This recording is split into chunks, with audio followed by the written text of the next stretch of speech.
Good evening, my friends. It is Draft for Upside coming live to you on the iLogic Network and over at our friends at the Sports Empire Network. I am Jonny Danger. With me, as always, Mr. The Hierarchy, Christopher Emrick. How are you, Chris? Hey, look, I'm doing good. I'm ready to chop it up with you guys. And then afterwards, anybody that wants some League of Legends advice, go over to my Twitter or my YouTube. It'll be on this one as well. Hey, it's the Shark Cove back for Worlds. I dig it. And special guests with us tonight. We've got two of them. We got Coach White over from drroto.com and Jayson Braddock, of course, from the Houston Football Show every Tuesday night. How are you guys? Doing good. Appreciate you guys having me on. It's been a while since I've seen Chris. Looks like the shipments of steroids have really picked back up. No, I'm just kidding. Chris, you look great, man. I've been seeing all these guys late 20s, early 30s here lately that just have put on muscle. Is there a new secret or is there just a fitness craze going on? I don't know, man. I'm in my late 30s. So, you just gotta have the genetics and eat the protein and lift the weights. Nice. And, Coach White, man, your hair, brother, it's looking glorious. Oh, yeah, man. Rocking the flow. I like it. Thanks, man. I appreciate it. Dig it. Hey, we're going to get into the whole main slate, a little way too early look on this, what we used to call first sip. And before we do that, though, Coach, who you got for me on PGA tomorrow? Who you got for me? I'm out, man. I'm out of the PGA game. Oh, to be honest. You're I out. have not done a single thing of research. I am 100% locked in on college football. All right. You just gotta stick to. I'll check back in February. How's that? There you go. That's a better. I dig it. Well, I just want everybody to know that you turned my $12 into $100 on college football on Saturday. I appreciate you. Of course, man. Thanks for tailing me. Yeah, make sure you get over there to drroto.com and check out his stuff. All right, buddies, let's get into this. Since we've got Jayson here, honorary D4U member, let's go ahead and start in his neck of the woods. Let's take the LA Chargers going into Houston. We got a 44-point spread. We got the Chargers 5.5 favorites. Jayson, your co-host last night said Houston's going to win this on the money line. Is he crazy? Is he a crazy man? I don't think he's crazy. I understand where he's coming from with the pick. It's just, the Texans have been ahead by after halftime, or going into halftime, or even after the third quarter in all three of these games, and they're sitting there at 0-2-1. So my take on it is that we've seen who they are. The saying, when people show you who they are, believe them. And through 3 weeks, they've consistently showed who they are. He's buying in that they're finally picking up on not just words, but in the practice, going to clean up the missed tackles. And I know there's a lot of injuries also as well for the Chargers at key positions with Joey Bosa, the left tackle, Sean Slater, both going on IR. So I can see how it could play out with the Texans beating them. They did that last year, and with Davis Mills as a rookie at home without Brandon Cooks, and Rex Burkhead was the top back. But for me, correct me if I'm wrong, Jayson, but it seems like Rex Burkhead is still the top back for no apparent reason in Houston. In the passing game, it definitely does. He's seventh most targeted running back in the NFL, because when you think Rex Burkhead, you think elite, elusive receiving back, right? Usually at 3 a.m. on a Friday night. Young. He's 32 years young, guys. That's prime for the running back position. We all know that. All right. So, we've got some key defensive injuries. We've got Herbert banged up. Chris, what do you think, man? Are we nuts? Does Houston have a chance here? Is Brandon Cooks going to just tear one off for us? Yeah, I mean, from a fantasy perspective, I think that the only guy that I'm really interested in this game is Brandon Cooks. I think Houston has a real legit shot to win. And I think what we've seen is that if you want to bet the game, it's all over TikTok. There's a lot of guys talking about this. You just take the money line. Most dogs, if they're going to win, they don't cover. They either don't cover the spread and they lose, and so you bet the favorite with the points, or you just don't take the points and you bet the dog. And I think Houston's one of those dogs. They're at home. Tunsil just had an absolutely fantastic game against Chicago. There's just no pass rush for the Chargers at this point. They're banged up. I can just see this game being a lot uglier than people think. And I don't necessarily know if I want a ton of pieces from it. But Brandon Cooks continually getting double-digit targets. I'm there.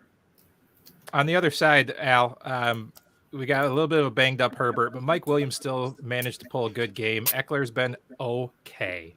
Is this a game you're looking at to stack at all, or are you just maybe take an Eckler and take a Cooks and call it a day and move on? Well, at my first look, I actually locked in Herbert and Keenan Allen as my stack. I don't know if Allen's coming back or not.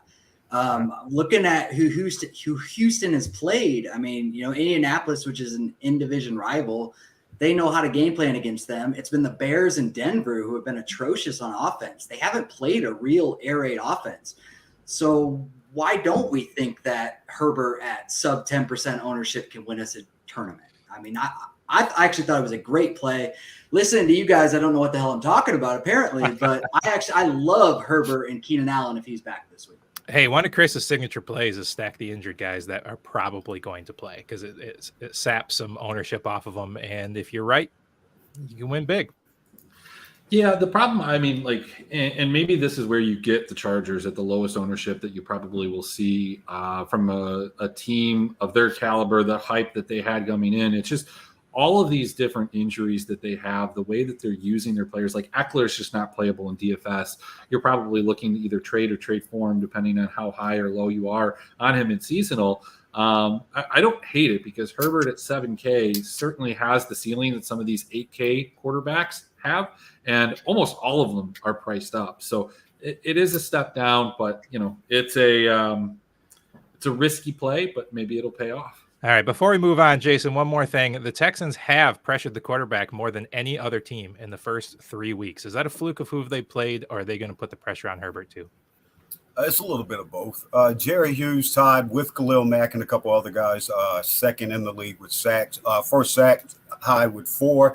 Only Alex Highsmith with 4.5 has more, and they both play each other this week, meaning Khalil Mack and Jerry Hughes. You got Grenard on the other side as well, but they just haven't been able to stop the run. They're the worst team as far as missed tackles, and it's not even close as far as the second team is concerned.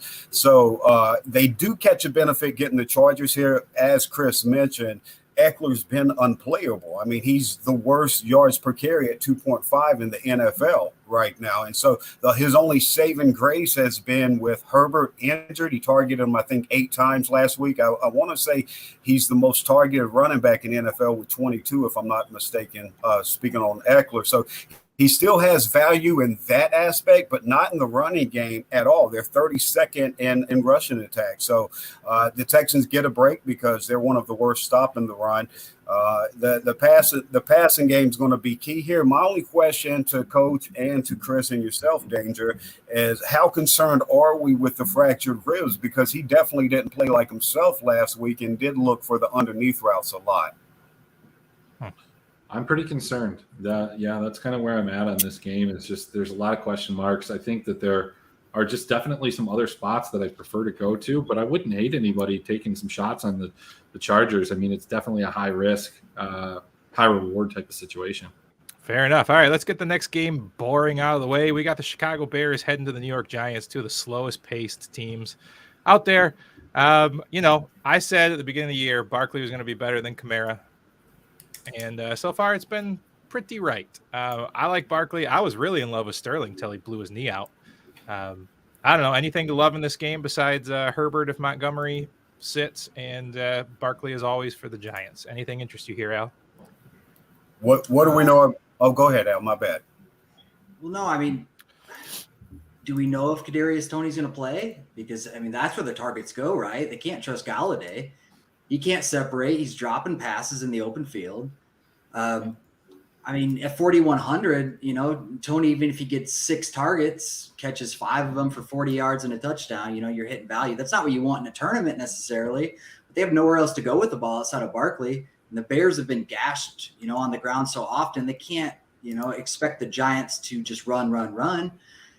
Maybe that's what the Giants want to do at the end of the day, but I mean, Chicago's good enough to stop a ground game if they know that's what's coming. It's just, I don't really know where to go. This is an ugly game. It's kind of one of those games I kind of just cross off. But if I'm looking for value anywhere, it's Kadarius Toney if he suits up. Fair enough, Jason. Bellinger. What do we know about weak quarterbacks that don't have a lot of weapons? They're going to throw to the running back out the backfield. They're going to throw through the tight ends. You could get a jump tight end to a jump touchdown, to a blocking tight end. Well, this is their top guy, but he's not a household name. But we saw this past week, Daniel Jones will go to him. So if I'm on anyone in this game, you've got Richie James, you got Seals, different guys that could give you some PPR value at how low they're going to be priced. But you're risking it with that. I think probably the tight end position and getting the value there. Bellinger's probably, 2,500? He is 2,800. Okay, 2,800. Well, do you know Chris likes his cheap tight ends, or at least he had the first 3 weeks, but Granson hasn't come through on you. Are you on Bellinger at all?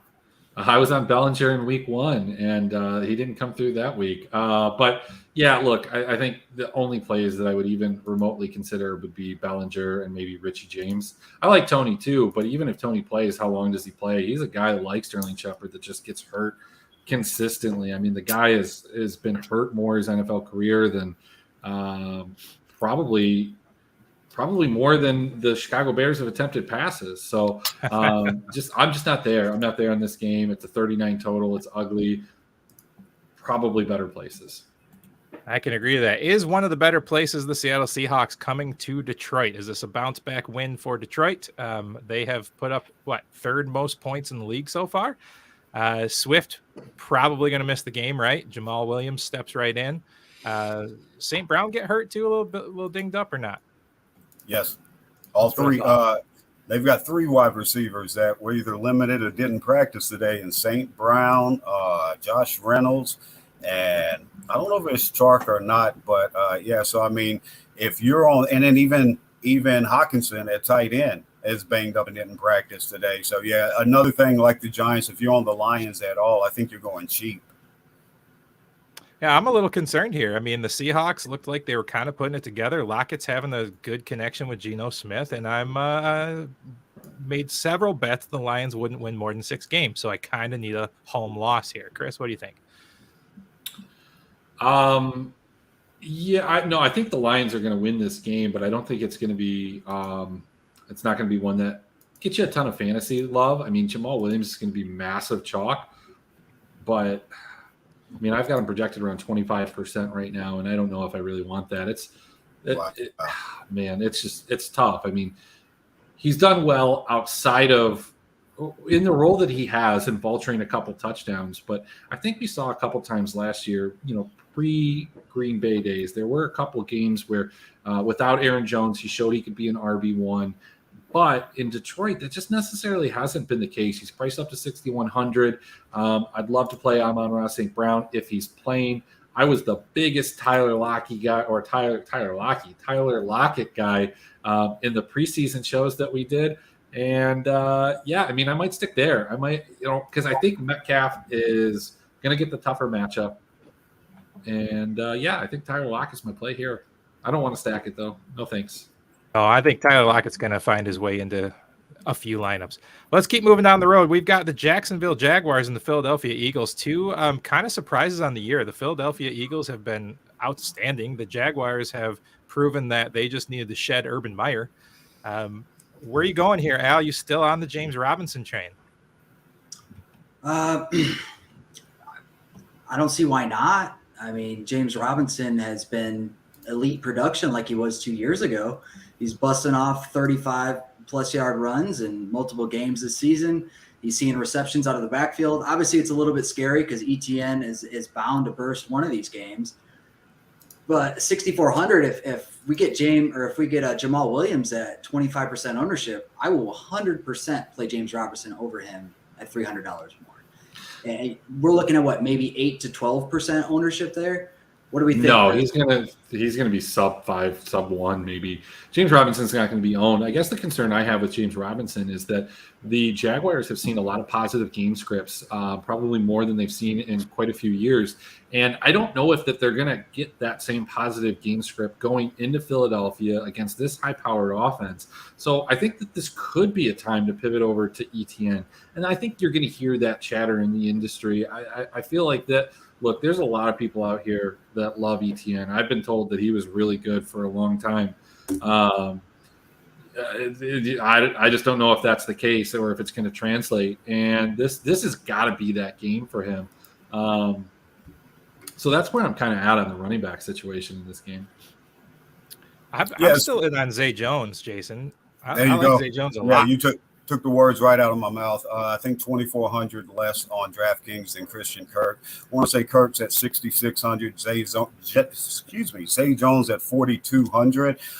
Darius Slay, I don't think he practiced today. He's banged up. That'd be a break for Jacksonville, but I hope he plays because I think he would take more of the reps against Christian Kirk, and that would just be even more advantageous for Zay Jones. But I love the value here at 4,200. Chance to get double-digit targets again. Yeah, quite frankly, I think you could play both. I think you could play both of them with Trevor Lawrence or with Jalen Hurts, and then run it back with either Devontae Smith coming in around 8% ownership or A.J. Brown right now looking at 18% ownership. So this is a game that I do really, really, really like from a game stack kind of approach. Yeah, I like it too. That probably changes your mind. So I'll let you know how that goes Sunday morning. You've been running good, man. I haven't for like a year and a half. So whatever. Yeah. All right. No, it's been all right. It's been a year, really. So It's true. It's true. All right. Let's keep on moving down the list. We have got the New York Jets coming to the Pittsburgh Steelers. At what point, Jason, do they give up on Mitch Trubisky and just hand the ball over to the next man up?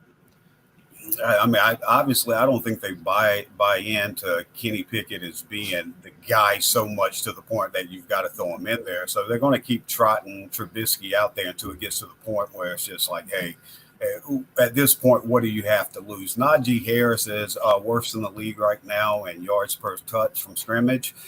So the running game's not there for you. He still gives you value in that PPR attack. George Pickens, just by the explosive plays that he can give you, he's still going to make those rookie mistakes. He can always have a game where he just explodes on the scene here. But it's like defenses have really keyed in on taking Freiermuth away. And on the outside, Deontay Johnson has a tough matchup with these Jets corners that have really started to develop, and obviously with the addition of the rookie Sauce Gardner. So there's nobody on Pittsburgh's side of this that I'm really big on, and I'll be honest with you, I'm scared on the Jets side because what we've come to know with the Jets' identity through the first 3 weeks is going to completely change when Zach Wilson comes in. He's a completely different quarterback, and so we can't trust those targets to Garrett Wilson. We can't trust those targets to Tyler Conklin. What do you think, Al? You think you got to be out on the Jets and see how they do with Wilson first, or you just go ahead and stick with how hot that offense has been? No, I think Wilson's taken notice of the other Wilson. How could he not? I mean, the kid's route running is incredible. He hasn't missed a beat since Ohio State. I did have Conklin in until I figured out Zach Wilson was playing, and I did take him out of my original first look lineup. Because I don't trust those targets. Flacco is always looking for that safety blanket. He has throughout his entire career. So I'm out on him at 3,600, but I still like Garrett Wilson at 5,400. I truly think he's an elite talent, and we're going to be saying his name a lot in the coming years. Chris, care to weigh in on the Hall-Carter debate that we have every week? I think last week, Breece Hall just out-snapped him. And that was the big thing for the Michael Carter thing, is that he was getting 60% of the snaps.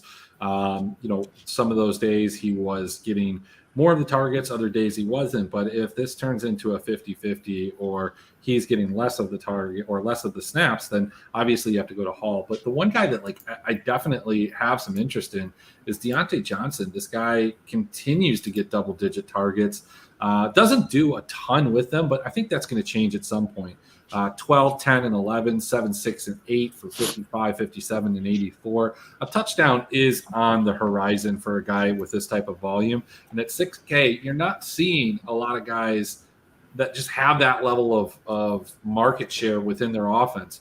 problem, of course, is that both of these offenses aren't one that you want to be in the market for. Jayson, since you do the cornerback wide receiver matchup for Dr. Roto, do you know if Sauce Gardner travels with the number one? Because he locked down Jamar Chase last week. Yeah, I'll look into it. I'm writing it tomorrow for this week's article, but just right off the top of my head, I'm not sure what percentages DJ's playing on one side and Sauce on the other side. But DJ Reed has really come on as a talented corner in the NFL. So the Jets are really starting to piece together their secondary. And then one more question on this. So I'm kind of interested in Claypool, and I don't like him just in general. I don't think he's that talented. But the Jets have been gashed through the slot. So did Amari Cooper, when he was playing for Cleveland, did he line up in the slot at all? Do you know during that game? In the Cleveland game, did Amari Cooper line up in the slot? Yeah, he took percentages. I don't know right off what the percentages are. Excuse me. I can include in that article tomorrow and everything, but I'm not sure right off. But as far as the Steelers receivers, they move around quite a bit as well. So, Chris's point about Deontay Johnson's targets, they can get them into advantageous matchups. If you're playing upside there and taking the risk reward, then I think, George Pickens, obviously only 3 catches on 7 targets last week, but those targets are going to continue to come in because in an offense that lacks any explosion, he's that one weapon. Yeah, the reason I asked is because Tyler Boyd and Devin Duvernay both line up in the slot, and they tore up the Jets, both those wide receivers. So, I mean, at 4,700, Claypool could end up being the guy that pulls down 1 or 2, and this is the game everybody's beating themselves up on. They jump on him next week, and he doesn't do a damn thing like Chase Claypool does. Yeah, I think I'd rather Elijah Moore at 4,800 than Claypool at 47 in the same game. But I see the reasoning and rationale you have.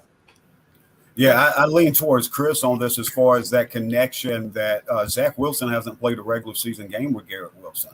So, I mean, he's got the chemistry's real in football and in all of sports. He's got that. He's coming back in with that rapport built with Corey Davis and even more so to Elijah Moore. So, between that conversation, I'd feel more comfortable. I see your point. I think Boyd only had 5 targets last week and did big things with it. You would need Claypool to do big things because I think each week he only has 6 targets. It's not going up or down. So, his role's his role. Sure. Yeah, and I guess, if you're playing guys like Zay Jones and you're going to play like a Mac Hollins if Renfro is still out, and I don't know what the deal is with him, you've got some value built in there. But since we just dogged on Claypool, just, book it. Let's say he's going to score a touchdown now because that's just how it goes, right? Nice. That's how it plays out. That's right. All right, guys, let's keep going on. We've got the Cleveland Browns heading to the Falcons. We got 49 points, pretty respectable here. Basically a toss-up between the Browns and the Falcons. A couple of questions here for me. One, the Falcons are one of the worst tackling teams. Chubb is one of the best at yards after the first contact. I think this is a Chubb game for me. Also, on the other side, what the hell is up with Cordell Patterson being completely missing from the passing game? I mean, did they need him in the passing game last week? He gashed him. He had like 9 first downs for 141 yards and a touchdown. He's going to run the ball like that. You don't really need him to play in the passing game. As far as Nick Chubb goes, if we're talking about, open field, then why not Kareem Hunt? He's the one that truly misses the most tackles in the open field. And I feel like this is the week everybody wants to pay up for Chubb, and Kareem Hunt has very similar upside and just as many chances to score touchdowns as Chubb. And I'll take that $1,900 discount because running back, if you're paying up the past few weeks, you've been shot. It's not working. Zero RB has been ruling this season. Yeah. So, if people truly do believe in Chubb, which I do, I think he's incredible. I think he's actually truly one of the best well-rounded running backs in the entire league. But, Kareem Hunt gets just as many opportunities. And if we're talking about open field, Kareem Hunt's going to be the one catching those screen passes. So, I like Kareem Hunt to get a little bit more separation here than paying up for Chubb at 7,900. Yeah, look, and the problem with paying up for Chubb at 7,900 is what do you need? You need 24 points out of him from a minimum. You need an even higher ceiling, and you're going to need multiple touchdowns from him. And this is just a team where it doesn't feel like there's a lot of offensive weapons, but there's plenty of guys that can score. The question is, do you go back to the well? Did we just do we fall for this trick yet again? The David Njoku trick. It happens all the time. Like every year he has one of these games where he just absolutely erupts. do we go back to him at 3,700? I think we can kind of afford to. And I think what's a very key difference is Jacoby Brissett has kind of a track record of going to tight ends. Njoku is a tight end, and so after that 1 game sample, is it a track record? Maybe. I don't know. Do we get 10 for 9 catches and 89? I probably not. But can we get 6 catches for 50? That might be good enough. Probably would prefer playing Njoku over Kyle Pitts, who I had quite a bit of last week. Didn't let me down, but didn't, prop me up either. How about Amari Cooper, Jason, coming over from Texas and heading up to Cleveland? Not great first game, and then really just been kind of crushing the last 2. Does he keep it going? Yeah, I was looking at that a little bit today. I'm writing a first look at DFS article right now for drroto.com. And I was looking at that because of the volume last 2 weeks. I like Atlanta's outside cornerback. So I don't like, and I mean, this isn't for the corner receiver article, but it does stick out to me here. So Chris brought it up perfectly. I really don't have too much to add to it. I'm on Njoku this week, and I know it could be fool's gold, but I'm buying in on Brissett going to the tight end. I'm buying into a lot of the targets being there, and I think Atlanta's corners can really limit Amari Cooper, and his volume should be down. Donovan Peoples-Jones hasn't really done much the last couple of weeks. So you look at that, where can they go with the ball? I like Nick Chubb. I understand Chris brings up an excellent point when you talk about cost to play and what he's going to have to produce. I do like Nick Chubb, but his point is excellent, and you blend it in with Coach. As far as what Al's saying, Kareem's getting double-digit carries every week. Now, Chubb's obviously doing more with those carries, but they're not going to overwork them. So whether it's a blowout or not, they're not going to give them that extra work. So I don't think you're going to get that return on investment at that price point for both reasons stated by Al and Chris. And both of these wide or running backs are not going to be owned from an early cast of projections here. The one guy that we kind of glossed over that I really do like, Danger. What about your boy Drake London? It's not my boy. I know it's not your boy. Wish he was my boy. I don't know. I think he's a good play. I think this is an interesting game. I think this is a game I do believe can absolutely blow up. He's on it. And the dog agrees with me. Yeah, exactly. The curiosity on this comes from where we started the conversation, Cordell Patterson. He didn't practice today. And so if he misses, I don't know how serious it is. It's so early in the week. But if he misses this game, the rookie Tyler Algier, he's already getting double-digit carries. So if Cordero's out of it, and he's already getting a couple of targets a game as well too, he's so undervalued because, on DraftKings, they typically don't boost that price point up or jump it up drastically until after the production. So if CP's out, Tyler Algier could be the play in this game. I agree. Danger, can we talk about like a game with like some good offenses and sure, absolutely. Let's go right to the Tennessee Titans and the Indianapolis Colts. Oh, nice. All right, these teams could be so bad. Could they just fumble over each other and put up 35 points each? Well, here's my thing. I'll jump in first so Al and Chris can boo me and tell me how dumb I am on this one because I like a stack in this one. Matt Ryan goes heavy towards his number one wide receiver. He can get you 2 touchdowns. Tennessee Titans cornerbacks are banged up. Their top one, Kristen Fulton, I don't know if he's back 100% healthy or not. But after that, even with the high, using first-round picks and high picks on cornerbacks, they don't have the talent right now. They're not developed to the point to really lock these guys down. So Matt Ryan's going to feed Michael Pittman. That's the stack I'm on. And then the rookie, Alec Pierce, for only $3,900, dropped a touchdown week 1, looked like a rookie. Last week came back, got more volume. His role is going to increase this week too. And at $3,900, I like that stack. I don't hate that. What I would say is the one thing that you like, how does that not work and how does it work? And Jonathan Taylor gets his. So Jonathan Taylor's coming in at sub 10% ownership. Obviously had a really disappointing first couple of games. And he's injured. Let's assume he's good. Let's assume he's good. He's at home. They are favorites. Tennessee has looked at times like one of the worst teams in the league, specifically on the road. I think Jonathan Taylor, even if Pittman gets him down inside the 5, and I guess what you want to go back and look at is, you're right. Tennessee's corners have given up a ton of points, touchdowns, receptions, yards, everything to opposing wide receivers. But where are those touchdowns coming from? And I can remember a couple of them because I watched them. It felt like they were kind of inside the 5, inside the 7, maybe even inside the 10. I don't know. But in that area, the green zone, as some would call it, that for Indianapolis feels like they might be giving a couple cracks to Jonathan Taylor. I would not be surprised if Jonathan Taylor scores those 3 touchdowns that we were hoping for Nick Chubb to score this week against Tennessee.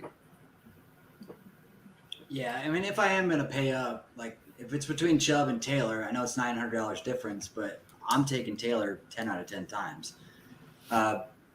Last year, though, Titans did shut down Taylor, kept him to 70 yards and 64 in 2 separate games. I know it's a whole year ago, but, those in-division matchups, I struggle to play, those teams unless I know it's going to be high scoring. And these are just 2 offenses that are not very exciting.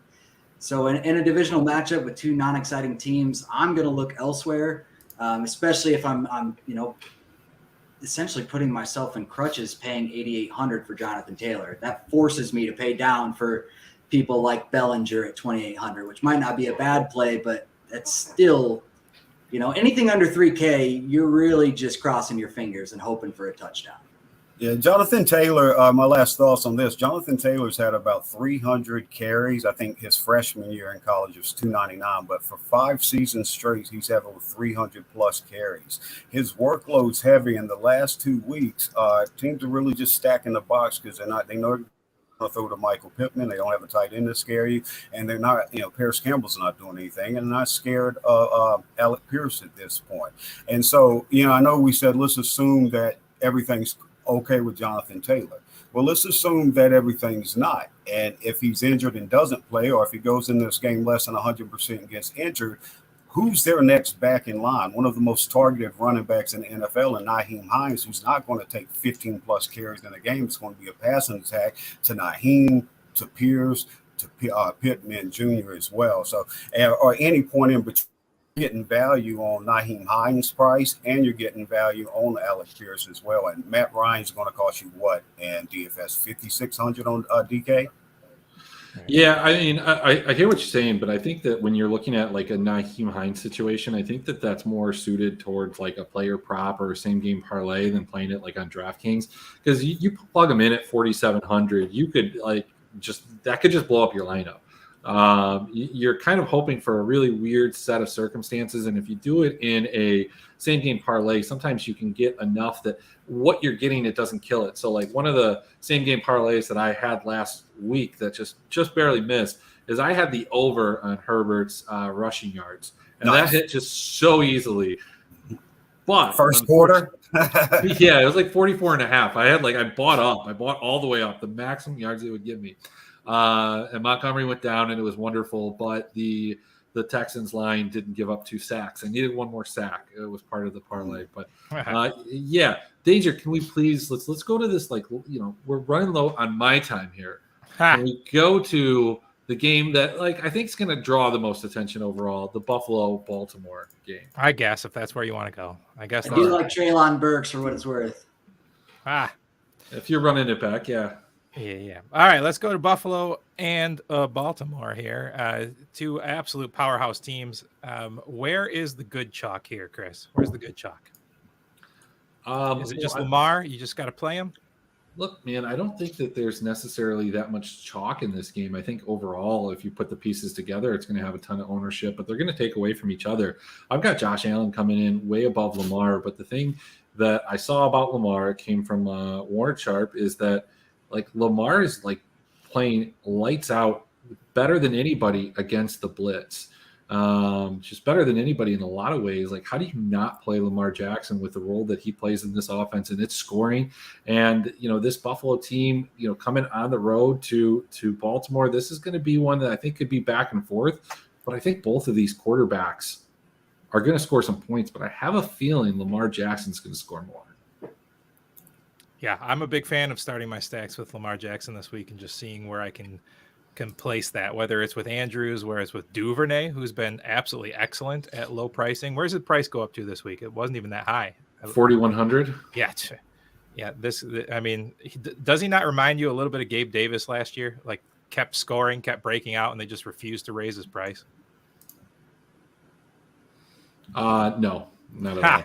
Wow. Sorry. I'm sorry. Yeah, look, he's gotten 2 targets the last 2 games, Danger. 2 targets in both of those games. He scored a touchdown.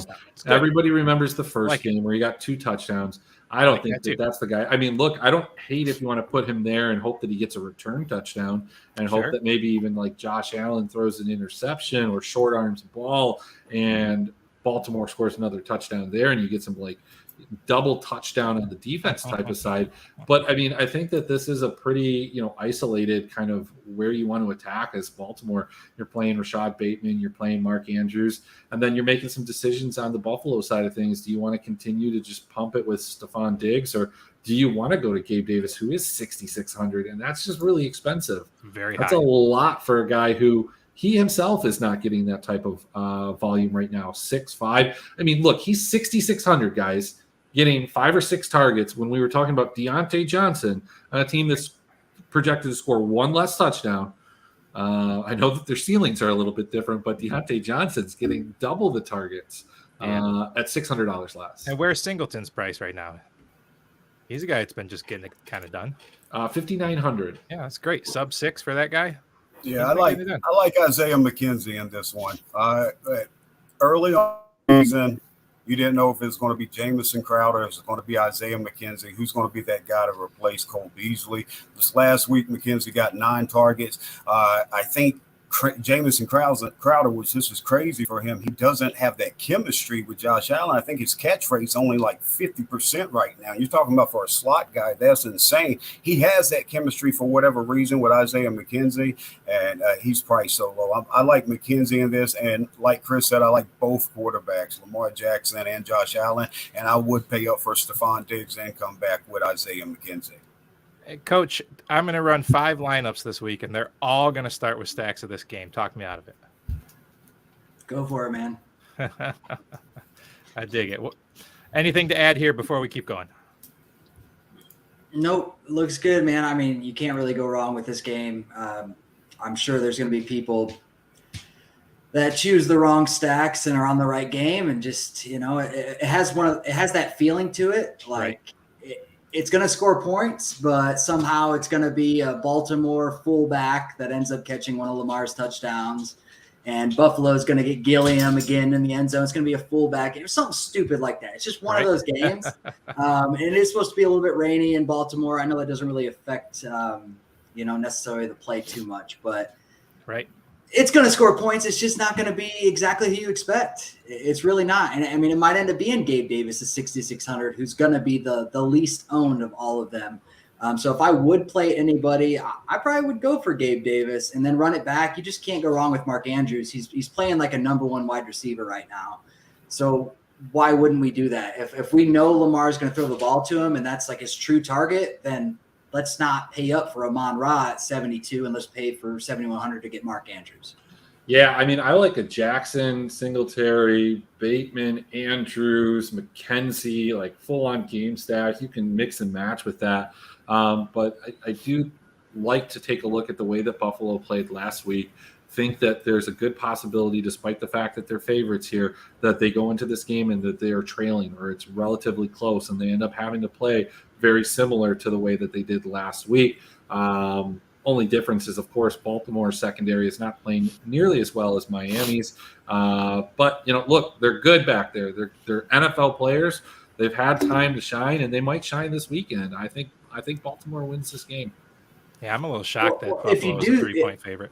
So, Chris, to that point, if you do think that, Buffalo's playing from behind, kind of like they were last week, they did throw in James Cook and got him 5 targets. Any love for him at 4,600?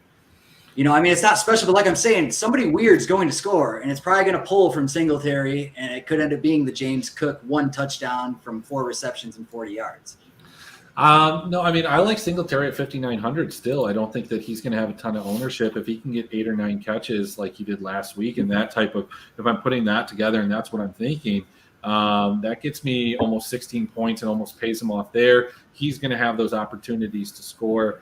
Yeah, I mean, on a short slate, this is this is in the morning slate, so you might want to take a chance with like a James Cook there, but at 4,600, you just need so much, and it's not even like a Singletary gets hurt and James Cook gets all the work type of situation. In that type of scenario, you've got Zach Moss who's going to take some of those snaps, and so it's not a clear cut like David Montgomery goes down, Khalil Herbert scores 30-some right. points.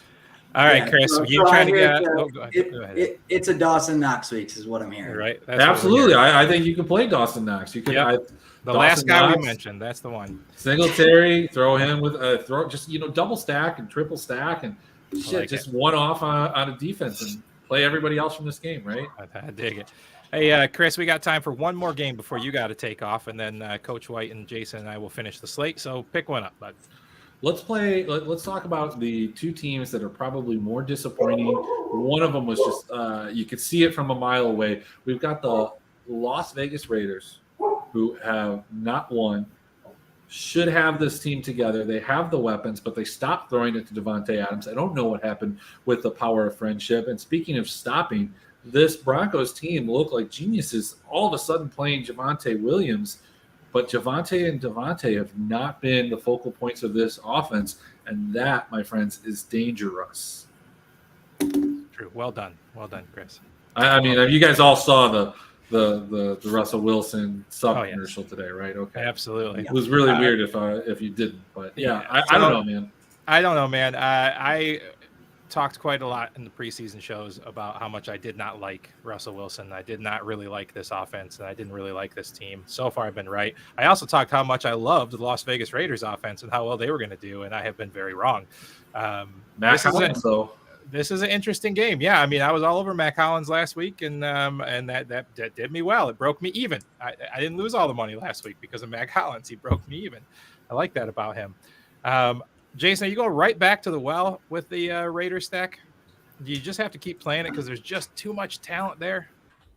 No, there's a lot of talent there, but I mean, you got really talented corners. So Davante Adams, I know they've put a lot of attention on him. They put a lot of attention on Darren Waller.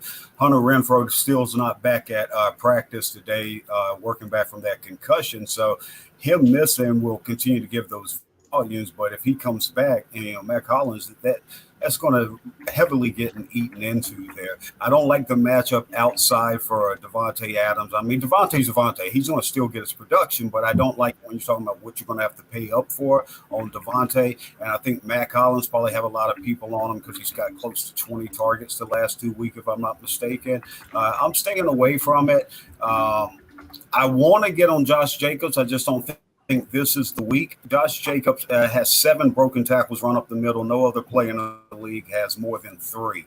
He's running physical. He's running hard. And if they were playing ahead from 10, 14 points, this is a guy that would get you multiple touchdowns and get you a 100-plus game.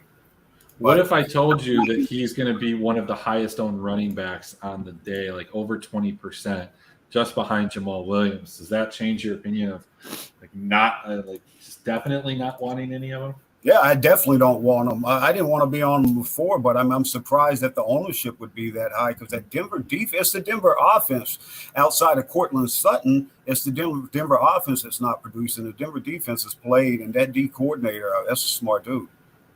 I think a lot of it comes from the fact that he's 5,500. It's a really palatable price. The other guys around there are in different situations or just even worse game situations. You've got guys like Ramondre Stevenson, who's probably the most popular in that price point, but 10-point dogs with an unclear quarterback situation on the road. He can definitely catch some balls, but that's his upside there. Other than that, you've got guys like Etienne, Hall, Dobbins, and other guys that just have a lot of questions around them, like Pierce or Herbert. So I think that's what's driving it up, is that he's one of the few guys that has a very clear role in the offense, and that there's not somebody coming to usurp him. But that's it for me, guys. I gotta go set up for the other show. It was great catching up with you guys. Have fun talking about those other games on the slate. All right, buddy. We'll see you, Chris. See you, Chris. All right, Coach. Are you sticking with Russ? Have you given up on him? I in all transparency, I picked him up in one league this week. Who cut him? Who cut him, Danger? Somebody cut him. Did you cut him? I cut him. Yeah, I picked him up somewhere because I had only Tom Brady, and I feel like I needed some backup. Although we'll get to that game in a minute. He's getting some targets back. But are you sticking with Russ? I mean, I'm not going to play him at 6,700. I think he's $500 too expensive on DraftKings.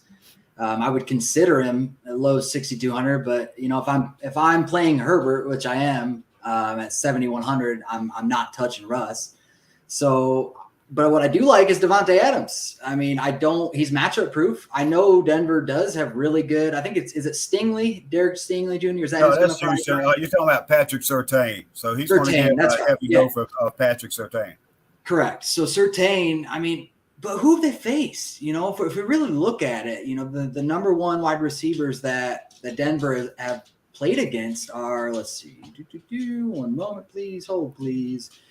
We're looking at Metcalf, who has Geno Smith throwing in the ball. We're looking at Brandon Cooks, who has Davis Mills throwing in the ball. And we're looking at Jimmy Garoppolo and probably Brandon Ayuk. Like, that's not Davante Adams, period. 8,300 is a big price tag, but Davante Adams is purely matchup proof. And Surtain, I think it's his sophomore year. Davante Adams knows how to beat a sophomore, period. So 8,300, if we're talking, if we go back. Does Carr know how to beat a sophomore? That's the problem. 100%. Carr has played terrible, but I think he knows it, and Carr is a gamer. He is 100% going to feed the ball to Davante Adams this game, and if it's between Chubb, Jonathan Taylor, and Davante Adams, I take Adams 10 out of 10 times. Yeah, I mean, they've got to win, right? They're 0-3, guys. They got to win. The only way you win is throw the ball to Davante. Out of that group, I would take Chubb this week. I like Chubb too, man. Not going to lie. So is there anything on the Denver side you like at all in this game? Or is it just Sutton? Can you play Javonte Williams? I like Sierra. Yeah. I think Javante's playable. I mean, this could be one of those games where we see him get, 6 targets out of the backfield and then finally find his 1 yard or 5 yard touchdown. And if we're lucky, he breaks off a 20-yarder. 6,600 is a fair price. Las Vegas hasn't played any great running backs yet, so sure. I don't see any reason not to play Javonte outside of Denver not being able to move the ball. But if I think Davante Adams plays well, Russell Wilson does know how to keep a game close. So if he has to air it out, he will air it out. He just hasn't needed to yet. They haven't played anybody truly competitive.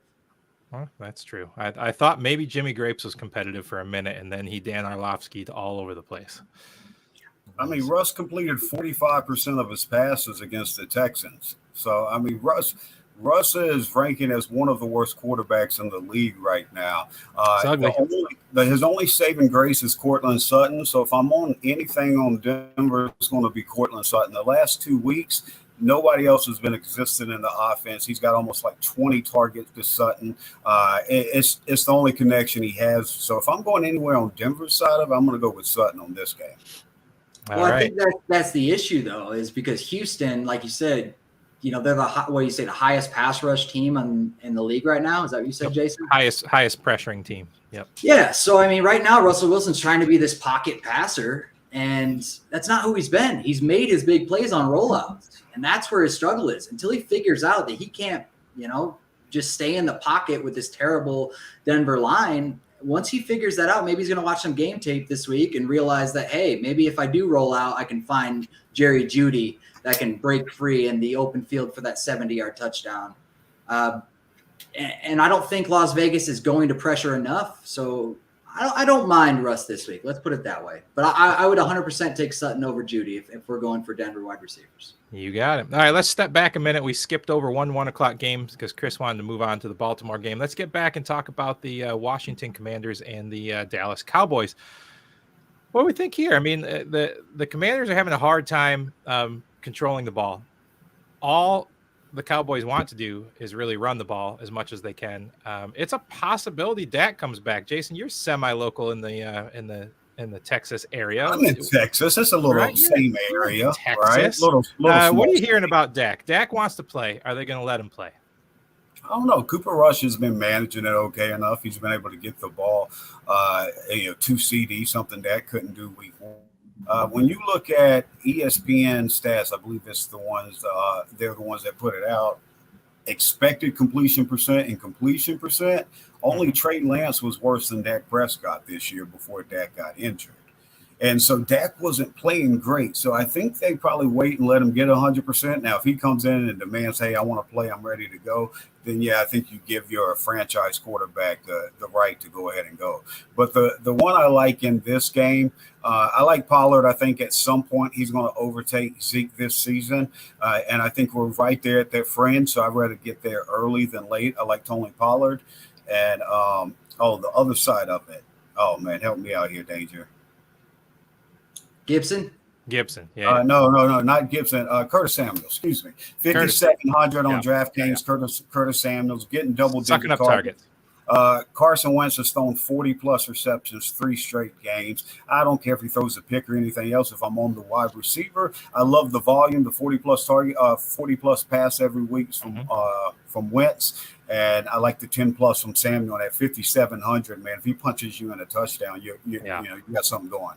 You're onto it there with Pollard, man. I mean, the guy has been the most efficient, like, first and second down runner in the league this year. And They think of him as this kind of the public thinks of him as this kind of like scat back, catching back, but the dude's been insanely efficient on first and second down. Right. So if it weren't for Zeke's paycheck, he'd already be sitting behind this guy. 100%. In my opinion. I was a little surprised we didn't see any more out of Tolbert last week. I thought for sure he'd get a little bit more involved in that game. You still seeing good things? I know both of you guys are young talent evaluators. What do you think of Tolbert? He's good, but when Gallup comes back, I think he's irrelevant, especially if Cooper Rush is under center. I don't think Dak and him have had enough time to create some chemistry, so it's going to take at least another 5 weeks. And if for some reason Dallas just ends up losing, the next 3 or 4 games and they feel like they don't have a chance to win the division, that's when we see Jalen Tolbert. Outside of that, he doesn't really have a chance until next season to make an impact. Yeah, I've got Gallup on my bench in almost every league, so I could really use him to come in and do something for me. Yeah, I like when your dogs agree with me, Coach. Hey, they chime in every time you talk. That's right. I want to shut up. No, I'm just kidding. So my thing is, I'm right with Coach on this one. I see it the exact same way. The guy that's really impressed me because he came in and he was a possession receiver, and this was like about 5 years ago. I remember evaluating him like, he might have to move the tight end, and they were working with him kind of doing more blocking drills, more of a blocking wide receiver. He's more streamlined now. His body looks different. He's running better routes. He's catching. He's creating separation. That's Noah Brown. So I think his development, the Cowboys have done this. They'll sit on wide receivers and let them develop over time. They've got a guy on the practice squad right now that I think Houston should go out and sign, and Brandon Smith. He's 6'1" with a 6'10" wingspan. We're talking like NBA plus minus wingspan, So he'll probably be the next Noah Brown. So I like what they've done with Noah Brown. You got CeeDee Lamb killing it with Cooper Rush. So those are going to be the 2 guys, and everybody else is feasting after that. And like I said, I think the guy out of everybody whose arrow's pointing up is Pollard. And at some point, you got to realize, like, this isn't the same Zeke. Move on from the namesake and, like you said, Danger, what you're paying him, and play your best players for the best chance to win. That's Pollard over Zeke easily. I can agree with that. All right, guys, we have 2 more games to finish in the main slate. Let's wrap it up pretty quickly here. We got a game that, if it weren't for the Bears and the Giants playing, would be the lowest scoring game on the slate, would be the Patriots and the Packers. The Packers did just enough to get by the Bucs last week. The Patriots obviously are probably without Mac Jones. And who knows, was it Brian Hoyer, my old Michigan State Spartan? Although he's a competent backup. I mean, he's not a guy that'll lose a game for you, but the rest of that team's not really a team that's going to win a game for you. So I don't have much faith in the Patriots here. I'd like to say Stevenson, right? But I feel like the Packers have been pretty decent against pass catching backs. So is this just a roll with the Packers? For me, I'll go ahead and jump in, Coach, if you don't mind. For me, I like Romeo Doubs. I mean, he was 3,800 last week, only jumped up to 4,500.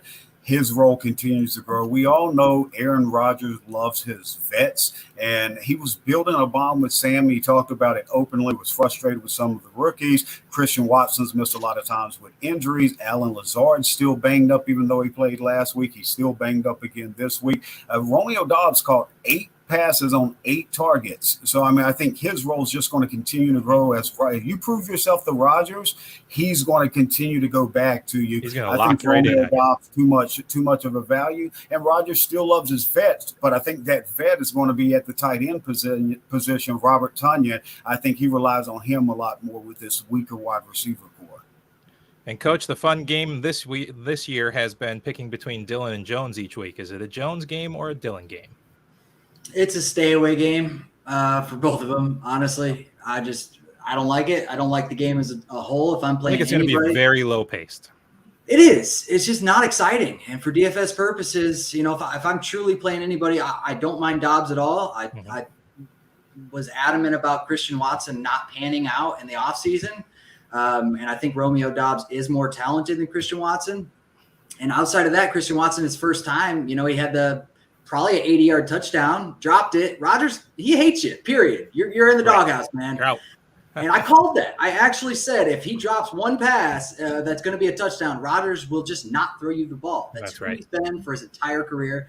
Dobbs hasn't really dropped passes. He doesn't go off sides on their hard calls. Like, he's a smart kid. So I think Rodgers really is gravitating towards him.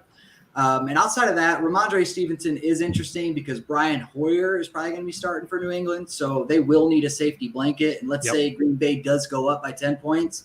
He will catch passes just based on that. And at 5,200, it's a pretty great play, honestly. Look, I live right next to Lansing. I've watched Hoyer play a very long time. And the guy, he counts to about a half a second in his head and runs out of the pocket and dumps it to the first guy he sees. Well, that's a great point, y'all. Because like what we saw with Flacco, these guys aren't great, but at this point, especially at this point of their career, they're backup type quarterbacks. But those veteran backups can do the simple things that rookies and second-year quarterbacks typically overthink or try to overprocess. And I think there's sneaky value, especially at who's going to catch the productions from these tight ends. With Jonnu Smith and Hunter Henry both at 2,900. We know Hoyer's going to target those vet tight ends heavily. The wide receivers are banged up as well. And so this could be sneaky production. I'm not buying into Hoyer, but I'm buying into that one of these pieces are going to have a sneaky day, and it's probably going to be one of those 2 tight ends, if not both. Yeah, I can get behind that. All right, last game on the main slate, guys. We got Arizona Cardinals going to the Panthers. Is this finally a game that Kyler puts together? I think he might get Rondale Moore back. They're desperate to get Hopkins back. They've been pretty ugly. I think Connor's banged up still. I don't know, man. I mean, I've got Kyler. I was kind of high on them this year. I was thinking that they would hold together the first few games of the year and be ready to get Hopkins back, but they've just kind of looked lost. Yeah, Panthers have been pretty good, honestly, in their secondary. They haven't played terrible on defense. I mean, their offense has been atrocious. So you know that Arizona is going to get a chance to throw a lot or run a lot, whatever they choose. They're going to have a ton of plays ran in this game. And Marquise Brown, I mean, they're just running slip screen after slip screen to the guy. 6,900 last week. I think he had 17 targets. With their team banged up, if James Robinson is out, the targets are going to go back to him. Even if Rondale Moore does play. James Conner, I 100% believe that Marquise Brown sees another 12-target game. And if they're just running those quick screens, it doesn't matter how good your secondary is. Mm-hmm. As long as you have good blocking, you can turn those plays into 10 to 20-yard gains. And Jason, on the other side, we've got another injury to CMC. Yeah, Christian McCaffrey, we talk about it all the time last several years, ever since Le'Veon Bell, in Pittsburgh. Once you get that 400-plus touch season, it's all downhill from there. You've seen it with CMC. You've seen it with Derrick Henry now. It's just humans, even the most elite athletes, the track record's there and shows you, what's to come. Now, that being said, people want to look at Chuba Hubbard. I call him Chuba. That's funny here. And Deontay Foreman. And Hubbard, next to Rex Burkhead, was the worst running back of all 49 qualified running backs last year on yards per carry. And only Rex Burkhead was worse. Deontay Foreman stepped in with Derrick Henry. He's a volume guy. If Christian McCaffrey goes down like Derrick Henry did last year and McCaffrey misses time, Deontay Foreman is the guy I would want to see for Carolina. But we all remember on draft day that Matt Rule will make football decisions for one of 32 football organizations based on his wife's desire to have the guy on their fantasy team, I guess. Remember, he said his wife made him to draft Chuba Hubbard? Yeah, that was funny. And I mean, also Zach Ertz, like, he's seen 25 targets. Yeah, man. Ertz is my guy. Especially because you were talking about the injuries. Rondale Moore might be coming back, but Greg Deutsch, who's been a pivotal piece for them, he showed up on the injury report today. So there's so many guys down there. The only thing to worry about with Marquise Brown is if J.C. Horn mirrors or shadows him and he's 100% healthy, that could limit you to go there. But like Coach said, I mean, who else are you going to throw to at this point? Because even if Rondale Moore's coming back, especially with all the injuries at wide receiver, I seriously doubt he's 100%. Yeah, and I mean, right now it says Carolina ranks 8th against tight ends, but they played Cleveland, the Giants, and New Orleans. Outside of Njoku, who's had one big game like we talked about, who have they played at tight end? They're not ready to play Zach Ertz. I love him at 4,600. Fair enough. All right, guys, that was the main slate. If you care, we could do a very quick on Thursday night and Sunday night. I'm here, whatever you need. Get out of here. All right, so tomorrow night we've got the Dolphins and the Bengals playing. I was actually a little shocked to read that the Bengals were 4-point favorites at home because the Dolphins have just been explosive. But then I started kind of getting into it, and I actually submitted an article for the first time to draught.com because I wanted to talk about it. And I called it Bengals win. Look, man, I'm just looking through these stats here. Thanks to our good buddies at Inside Edge from your show there, man. That remarkable tool is freaking amazing. So shout out to Inside Edge. I know they're not listening, but it's fine. Man, what did I pull up here? I'll just read the article. I said Cincinnati might get some scoring done in this game. They're the third best in possession in their opponent's field, while the Dolphins are fourth worst in plays allowed in their territory. Mixon has been totally disappointing, but the absolute strength of this game is probably going to be dump offs. I think is going to happen a lot. I think you're seeing Mixon more involved. I think they've got to get him more involved. And let's talk about Tyler Boyd. 3rd in touchdowns per receptions this year, 4th in yards after catch this year, 7th in yards per target this year. He's being underlooked. I was gonna recommend him because Isaiah McKenzie just went off in the slot. Week before that, Devin Duvernay went off for the slot for Miami. I mean, why not Tyler Boyd? Especially if T. Higgins is still battling the concussion that he. That's super hard. This is a get-right game by the Bengals in my mind. And their strength on the defense is shutting down wide receivers. They're one of the best on yards after stopping yards after the catch, and that is how Miami thrives. Can I throw you guys a curveball here? Yes, you can. What we saw last week, like we're talking about Tony Pollard and Ezekiel Elliott, I think we're seeing the same thing happen to Cincinnati. I think Samaje Perine is going to overtake Joe Mixon. That may sound crazy. They're comfortable. Ooh, he's been in the building for years. Joe Mixon is averaging 2.8 yards per carry. In every statistical category across the board, he's ranking poorly. He's also in the passing game. The catch rate's not there. He's only got like 13 receptions on 20 targets. The efficiency's not there. With Perine, who they're starting to get more involved, and I think he also got 5 targets week 1. He's caught 6 of 8. He's getting more yards per reception. They're comfortable with Samaje Perine there. I think we see, just like last week when Mixon had 12 carries for 24 yards, and then P-Rod came in for like 9 for all around 50. I don't think that's a coincidence. I think we're going to see P-Rod start to become more and more involved, like we're seeing with Pollard down in Dallas. Not this week though, please. I've got some Mixon that needs to score some points. To finish my thought on that, Jason, Waddle and Hill have been awesome. But here's the deal. Cincinnati has held opposing receivers to 1.6 yards after the catch. They're the 3rd best team at stopping 3rd down conversions. As good as the Miami Dolphins finished that game last week, they only ran 39 offensive plays. They're were unbelievably efficient. Yeah, Tua This and is Waddle going to be both banged up. absolutely. This is going to be a big letdown game. I am all over the Bengals in showdowns. I'm playing 20 lineups, and I think 18 of them are Bengals heavy in the showdown tomorrow night. Nice. Make sure you're looking at Mike Gesicki, though.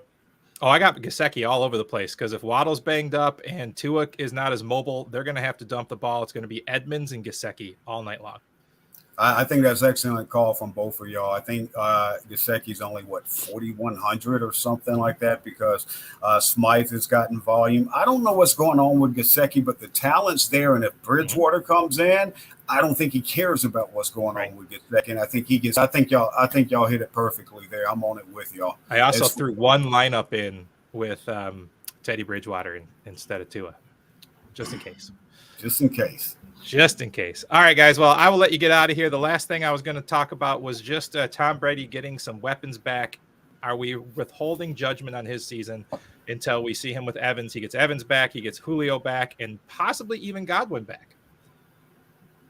No, I think it's only fair. We all know he's playing with backups, and he plays with stars most seasons. So I think it's fair to finally see what he could do if he doesn't have the top talent in the league. That being said, though, let's go with the future. What's happening right now? I think he's happy to get stars back. I think he realizes what he's missed, and I think he takes advantage of it. I think big day for Mike Evans. Dig it. Any closing thoughts, Coach Al? That's it. I mean, Brady's going to do Brady things. If Godwin, for some reason, finds his way back on the field, I think everybody needs to look at Godwin. I think he could actually end up being a top 20 wide receiver with his injury by the end of the season. Brady somehow is still getting protected even with his offensive line. It's terrible. He's still getting the passes off. He's good. Period. Listen, if Brady is good at football. He really is. And if they clear Godwin, you play him because here's the deal. He's going to miss 3 games. He's going to come back for 1. He's going to get 125 yards in the touchdown. He's going to get banged up on the last play. He's going to miss 2 more weeks. He'll be back again. He'll get 110 yards in the touchdown. I love Godwin. So for some reason, and I did send you a trade, just so you know, for Godwin and Mixon in our Dr. Roto staff league. So check it out, Danger. Maybe you might be interested in it. All right, I'll pull that up. Well, I really appreciate you guys coming on while Mark was gone and Chris had to get out of here early. I appreciate you guys taking the time out to come on Draft for Upside and on the Sports Empire Network. And love you guys. Appreciate you. All right, thanks for having me, Danger. Great to see you again, Coach. Yeah, take care, Jason. See you, Danger. All right, bye. We'll see you guys soon. See ya.